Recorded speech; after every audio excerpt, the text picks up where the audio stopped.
Hello viewers, আজকে আপনাদের সামনে নিয়ে এসেছি এই শীতের মজাদার পিঠা বকুল পিঠা। এই পিঠা আমি আজকে আপনাদের সাথে শেয়ার করব।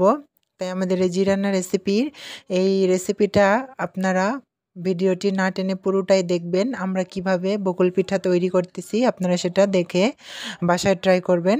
আমি প্রথমে একটা বোলের মধ্যে 1 কাপ পরিমাণ ময়দার আটা নিয়েছি। এই 1 কাপ পরিমাণ ময়দার আটাতে আমি বাকি সব উপকরণ দিয়ে দিব।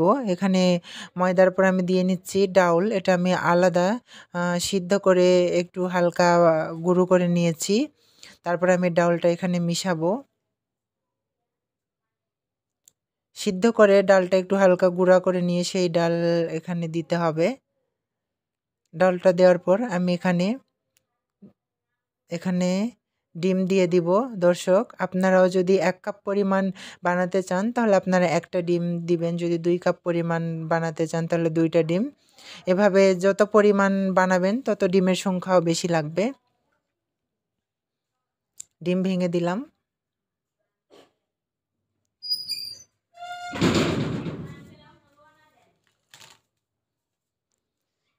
ডিম ভেঙে দেওয়ার পর আমি এখানে দিয়ে নিচ্ছি স্বাদমতো লবণ। আপনারা যে পরিমাণে লবণ খান সে পরিমাণে দিবেন। তারপর আমি এগুলোকে ভালোভাবে ময়দার সাথে মাখিয়ে নিব খুব সুন্দর করে। ডিম আর লবণ যেন খুব সুন্দরভাবে মাখানো হয়। মাখিয়ে আমি ভালোভাবে ডো তৈরি করে নিব। দর্শক, আমার ডোটা অনেক সুন্দরভাবে তৈরি হয়ে গিয়েছে। আমি এখন এটাকে অল্প অল্প করে রুটির মতো করে পিঁড়িতে বেলে নিব। খুব সুন্দর করে এটাকে যত সুন্দর করে আপনার ডোটা তৈরি হবে পিঠাটাও কিন্তু তত সুন্দরই হবে। খেতে অনেক মজা লাগবে।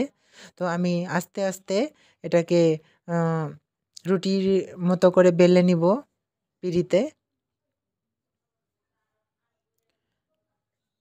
একটু হালকা গুঁড়া ময়দা দিয়ে রুটির মতো করে বেলতে হবে। এটা একদম কিন্তু পাতলা বা বেশি মোটা করাও যাবে না, মিডিয়াম সাইজের করে নিতে হবে রুটিটা। বেশি পাতলা করলে কিন্তু পিঠার ডিজাইনটা ভালো হবে না। দর্শক, এই শীতে মজাদার মজাদার পিঠা কার না খেতে মন চায়? সবারই খেতে মন চায়। তো অনেকে ঝামেলা মনে করে বা আবার অনেকে আছে এমন তৈরি করতে পারে না। তো আমাদের এই জিরান্না রেসিপির এই রেসিপিটা দেখে আমি আশা করব অবশ্যই আপনারা এই পিঠাটা আপনারা তৈরি করতে পারবেন। এটাকে আমরা নাম দিয়েছি বকুল পিঠা। বকুল ফুলের মতো আর কি ডিজাইনটা হবে। আপনারা মনোযোগ সহকারে দেখবেন। দেখে অবশ্যই আপনারা বাসায় ট্রাই করবেন। খুব ভালো লাগবে খেতে, আমার বিশ্বাস। তো আমার রুটি বেলা শেষ হয়েছে। এই পরিমাণটা করেই আপনারা বেলে নেবেন এবং একটা ছুরি দিয়ে 4-5টা সুন্দর করে চারকোনাচি করে কেটে নিতে হবে। খুব বেশি না, অল্প পরিমাণে। প্রথমে আমি ডান পাশটা কেটে নিলাম, এরপরে বাম পাশটা কেটে নিব। আস্তে আস্তে পিঠা বানানো কিন্তু দর্শক একটা ধৈর্য। পিঠা কিন্তু তাড়াহুড়ো করলে পিঠা দেখতেও সুন্দর হয় না, খেতেও মজা হয় না। এরপর আমি নিচের পাশটা কেটে নিব। আস্তে আস্তে কেটে নিতে হবে। নিচের পাশটা কাটার পর এরপর উপর পাশেটা কেটে নিতে হবে। সব সাইড কাটা হয়ে গেলে দেখবেন যে একটা চারকোনাচি অর্থাৎ গুড্ডির মতো হয়েছে আর কি। তারপর আমি এটাকে 3 ভাগ করে নেব। প্রথমে ছুরি দিয়ে মাছ বরাবর লম্বা করে একটা দাগ দেব। তারপর আবারও মাছ বরাবর লম্বা করে আরেকটা দাগ দিব। 3 ভাগ করে নেব লম্বা করে। তারপরে আমি এই পাশে আরেকটা লম্বা করে দাগ দিব। মানে ছোট ছোট টুকরা করে নিতে হবে আর কি। বেশি বড় না, একবারে মিডিয়াম সাইজের টুকরা। এটাও 3 ভাগই হয়ে যাবে। অর্থাৎ 2 দিকেই আমি 3 ভাগ করে কেটে নিব। তারপর 3 ভাগ করে কেটে নেওয়ার পর এইটা ছোট ছোট করে সাইজ করে নিতে হবে। ওখান থেকে ছাড়িয়ে নিতে হবে সুন্দর করে। তারপরে ছুরি দিয়ে মাঝখানে ডিজাইন করতে হবে, অর্থাৎ নকশা করতে হবে। প্রথমে এক পাশ দিয়ে দাগ কেটে নেওয়ার পর তারপর অপর পাশে দাগ কেটে নিতে হবে। অপর পাশের দাগটা একটু ঘন ঘন একটু গভীরভাবে থাকবে। এইভাবেই একে একে যত গুলো পিস হয়েছে সবগুলোতেই আমরা কিন্তু বিভিন্ন পিসে বিভিন্ন ডিজাইন থাকবে, সবগুলোতে কিন্তু একই ডিজাইন থাকবে না, আলাদা আলাদা ডিজাইন থাকবে।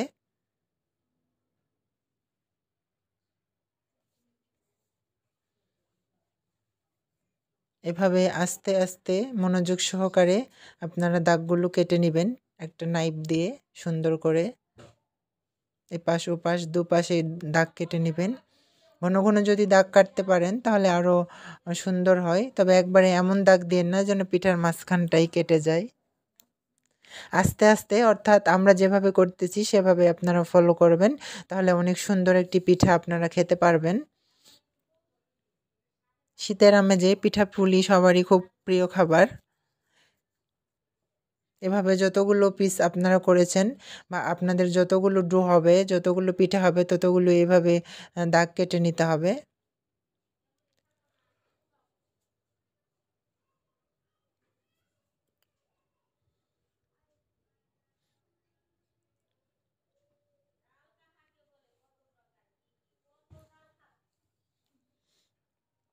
দর্শক, খুব যত্ন সহকারে বাকি যে টুকরাগুলো আছে সেগুলো এরকম ডিজাইন করতে হবে। অবশ্যই দর্শক, আরেকটা কথা, আমাদের এই জি রান্না রেসিপি চ্যানেলে যদি নতুন কেউ আসে থাকেন তাহলে অবশ্যই আমাদের চ্যানেলটিকে সাবস্ক্রাইব করবেন, লাইক করবেন, কমেন্টস করবেন, পাশে থাকা বেল আইকনটি বাজিয়ে দিবেন, আমাদের সঙ্গেই থাকবেন এবং আমরা যতগুলো ভিডিও আপলোড করব অবশ্যই আপনারা সেগুলো না টেনে পুরোটাই দেখবেন। দর্শক, আমার একটা করা শেষ হয়েছে, আমি আবারও একটা রুটি বেলে নিয়েছি। এটাও সেম একই ডিজাইনে কেটে নিব চারিপাশটা।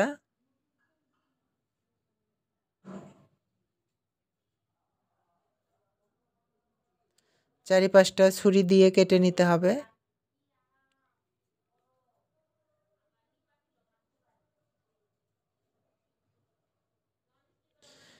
এভাবে এটাকে আমি ২ ভাগ করে নেব, যেহেতু এটা ছোট সাইজের রুটি হয়েছে এজন্য এটাকে ২ ভাগ করে নিতে হবে। ২ ভাগ করে নেওয়ার পর আবারও যে টুকরা থাকবে ওটাকেও ২ ভাগ করতে হবে।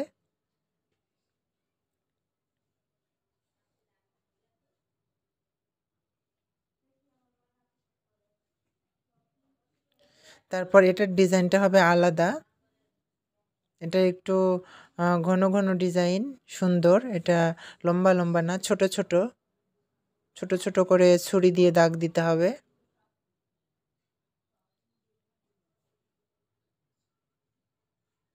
এটার ডিজাইনটা অনেকটা টিস্যুর মতো আর কি হয়েছে, টিস্যু পেপার ডিজাইনটা অনেক সুন্দর।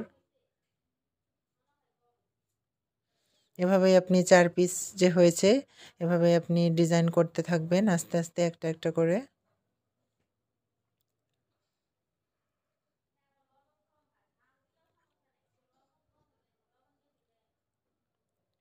একদম বিরক্ত মনে করবেন না, খুব সুন্দর, খুব কম সময়ের মধ্যে এই পিঠাটি তৈরি করতে পারবেন আপনারা বাসায় বসে।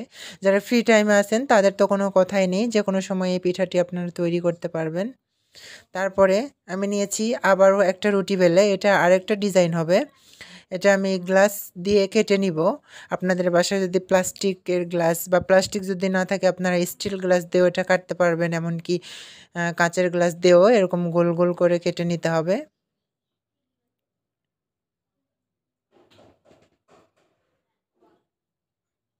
দর্শক, এখানে কিন্তু আমি একটা আপনাদের বলেছি যে টিস্যুর মতো ডিজাইন হয়েছে আর কি, আরেকটা হয়েছে অনেক সুন্দর দাগ কাটা, খুব খুব ফুল ফুল ডিজাইন হয়েছে।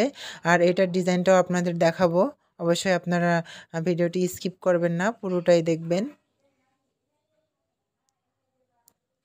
এইভাবে কেটে নিতে হবে গোল গোল সাইজ করে।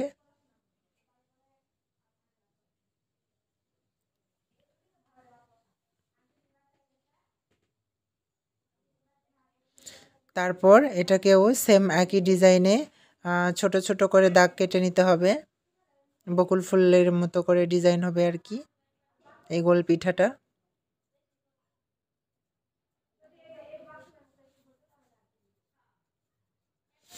অনেক সুন্দর এই পিঠাটা খেতে, অবশ্যই আপনাদের ভালো লাগবে দর্শক।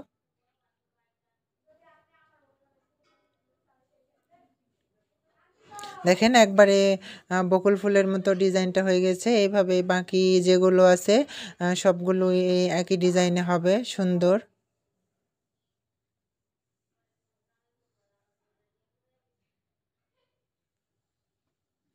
এভাবে আস্তে আস্তে পিঠার চারিদিকে ঘুরিয়ে ঘুরিয়ে দাগ কেটে নিতে হবে ছুরি দিয়ে।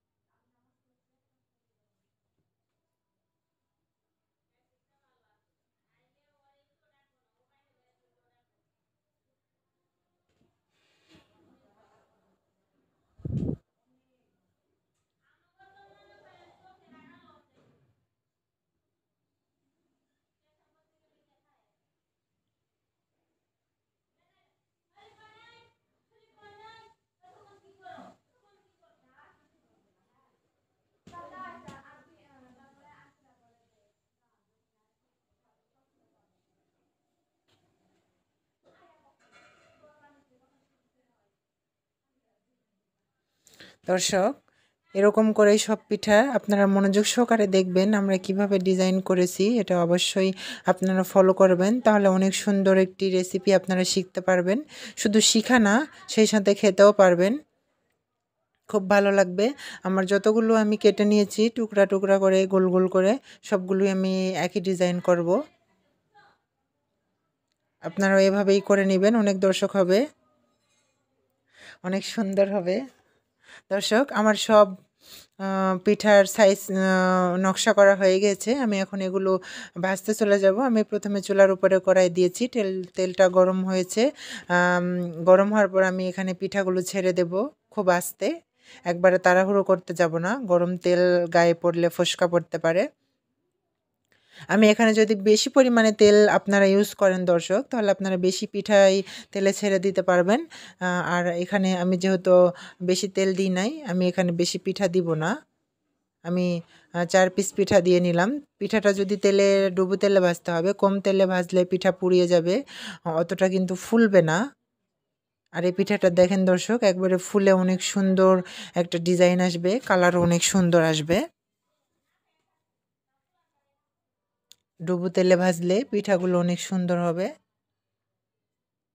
দর্শক দেখেন ফুলে একবারে পুরীর মতো দেখতে হয়েছে। যে আপনারা যে পুরি খান, ভেলপুরি, সেই পুরির মতো হয়েছে। আর উল্টো পাশে যে নকশাটা আছে, সেই নকশাটা অনেক সুন্দর হয়েছে। আমরা কিন্তু এটা এক পাশে নকশা করেছি, দুই পাশে কিন্তু করি নাই। দুই পাশে করলে ভালো হবে না, কারণ এক পাশে করেছি, আরেক পাশে করতে গেলে ওই পাশটা যখন আমরা উল্টায় দেব তখন কিন্তু ওই পাশেরটা সমান হয়ে যাবে, ডিজাইনটা থাকবে না। এজন্য আর কি এক পাশেই করা হয়েছে। আমরা যেভাবে করেছি সেম আপনারাও সেভাবেই করবেন। আমি পিঠাগুলোকে লালচে কালার করে ভাজে নিব, বাদামি কালার না, লালচে কালার। দর্শক দেখেন ফুলে অনেক সুন্দর একটা ডিজাইন চলে এসেছে। দর্শক, আপনারা ঝটপট কিন্তু এই পিঠা বাসাতেই 10 মিনিটের ভিতরেই তৈরি করে ফেলতে পারবেন, কোনো ব্যাপার না, একবারে ইজি।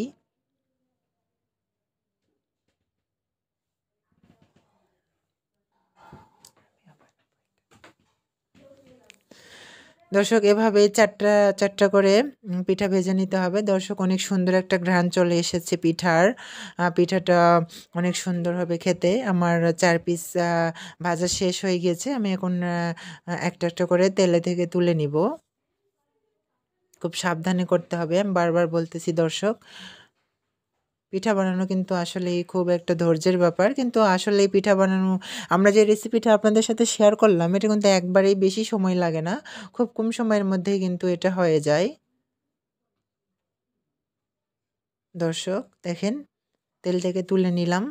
অনেক সুন্দর হয়েছে ডিজাইনগুলো। পিঠাগুলো ভাজার পর কিন্তু আরও অনেক সুন্দর একটা কালার, ডিজাইনটা খুব ভালোভাবে ফুটে উঠেছে আমরা যে নকশাটা করেছি। বাকিগুলো এভাবেই ভেজে নিব।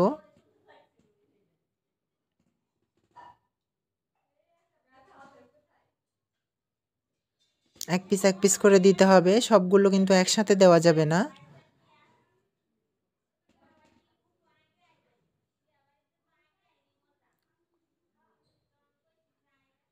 এভাবেই আম মিডিয়াম লোতে পিঠাগুলো ভাজতে হবে। বেশি জাল আঁচ দিলে কিন্তু পুড়িয়ে যাবে। ভিতরে কাঁচাই থাকবে, উপরের সাইডটা পুড়িয়ে যাবে।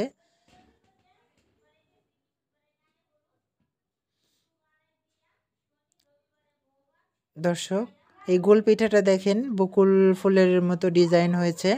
সুন্দর ডিজাইন পিঠাটা। অবশ্যই দর্শক আপনারা বাসায় এটা ট্রাই করবেন।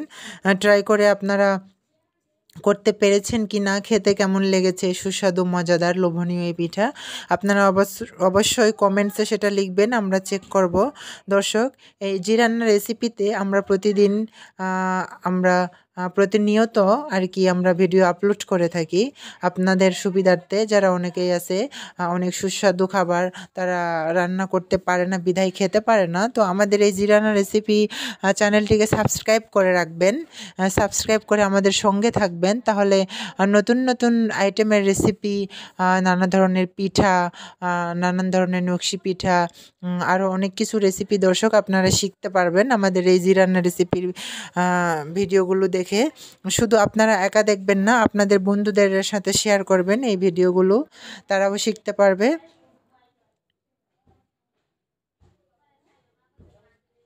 দর্শক, আমার পিঠাগুলো আপনাদের দেখাচ্ছি, ভাজা হয়ে গিয়েছে কত সুন্দর। এখানে ৩ থেকে ৪টা আইটেমের পিঠা রয়েছে, ডিজাইন আর কি। এভাবে আপনারা বাসায় বসে পিঠাগুলো বানিয়ে নিতে পারবেন, অনেক সুন্দর হবে। আবারও অন্য কোনো সময় অন্য কোনো রেসিপি নিয়ে আপনাদের সামনে আসবে। সবাই ভালো থাকবেন, সুস্থ থাকবেন। আল্লাহ।